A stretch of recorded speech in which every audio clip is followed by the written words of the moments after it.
И все, ребятки, сегодня я вам показываю, как будет звучать теперь будильник в моих всех роликах. Ну что же, я показываю, сейчас только его врублю. И вот он.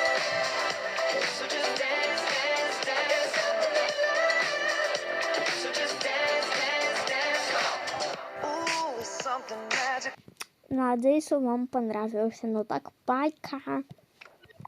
И всех целую я.